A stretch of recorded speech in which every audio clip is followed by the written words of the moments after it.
Maybe we do know, said the dean. Tedros saw 𝙴𝚒 holding the lock of hair up to the light of a torch.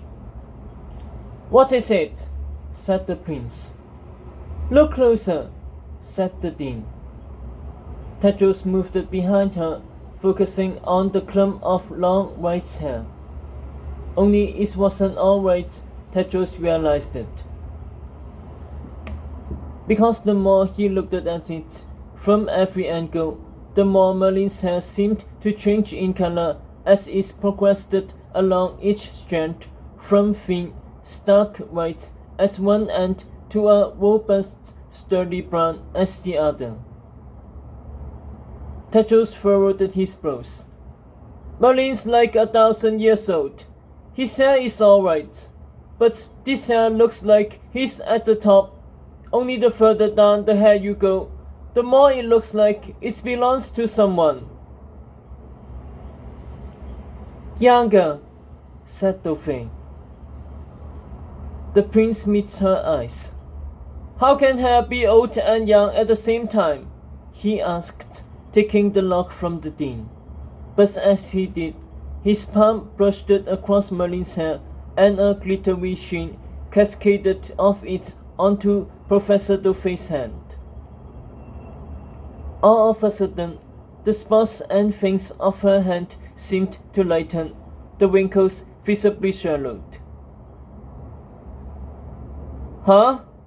Tedros marveled. But Professor 𝙴𝚒 was still gazing at the lock of hair. I think I know where he is, Tedros. I think I know where Wyans kept Merlin. A burlap sack slammed over 𝙴𝚒's head.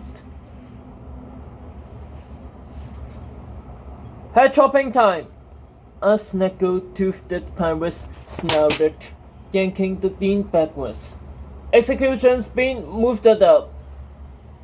Tedros spun to see Nicola, the first years, and William and Borden already gagged, with sacks dumped over their heads by armored pirates.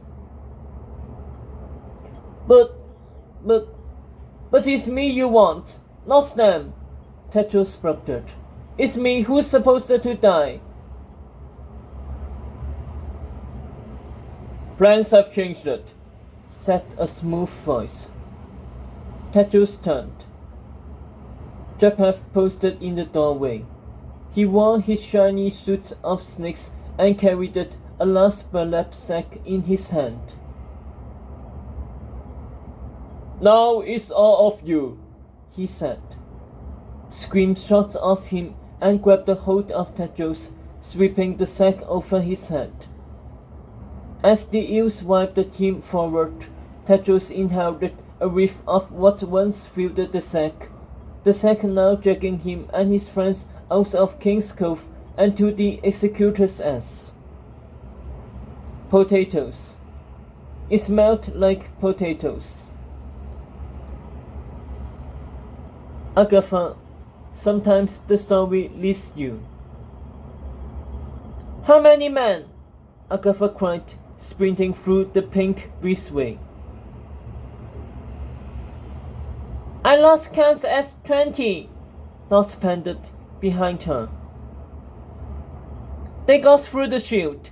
I saw some kind of people lights attacking it. Agatha called back, the bag with 𝙴𝚒's crystal ball pounding against her shoulder. But how? Wyans frogs can't do magic. Maybe they learned a spell. Only students who went through the school can do spells. And those pirates didn't go to the school. I can't run and talk at the same time, Dot whispered. Agatha glanced back at Dot and the 21st years herding behind her through goose glass tunnel towards Honor Tower. Against the darkening sky, the new students shuffled like spooked sheep, whispering anxiously, their eyes wide, their feet pattering high over the great lawn.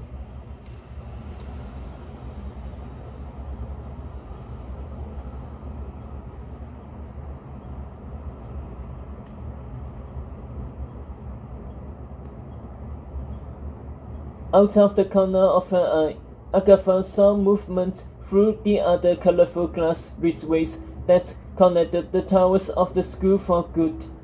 Hester and Professor Animal leading a group of first years through the blue breezeway to Feller Tower, Hot and Anada guiding their first years along the yellow tunnel to Parity, and Yuba and Beatrix's group using the Peach Passage to Charity.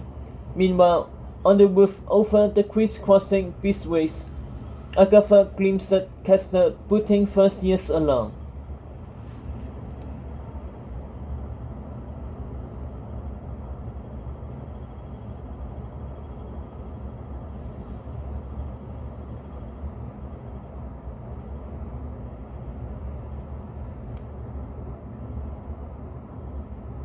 Agatha knew Ryan's men were searching for her.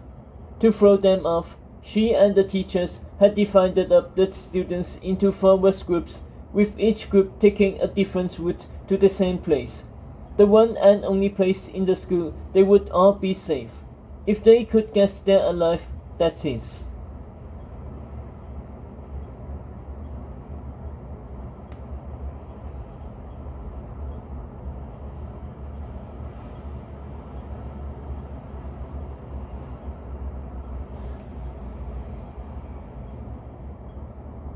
Who are those men? She heard Priyanka ask. Camelot guards, said a hairy, three-eyed never tagged Bassam. They don't look like Camelot guards, said Priyanka.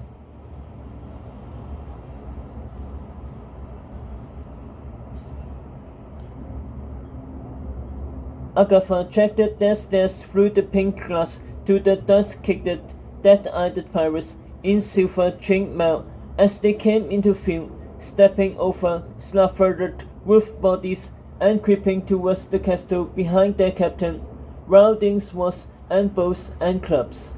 If the pirates look the streets up, they'll see Agatha and her charges in the tunnel. They needed to get out of this breezeway now.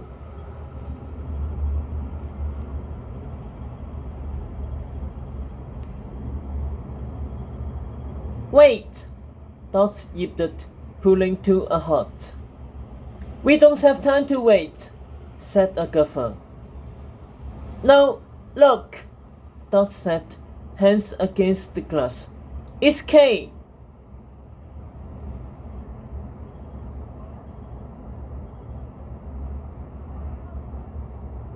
Agatha glanced down at statues from a guard leading the pirates, sword in hand, as he scurried up the hill towards Goose Castle doors, a second man at his side. Neither Kay nor his lieutenants seemed in a rush, nor did any of the thugs fanned out behind them, as if they didn't need to chase Agatha at all, as if they were waiting for her to come to them. Their movements unsettled her. Agatha peered closer.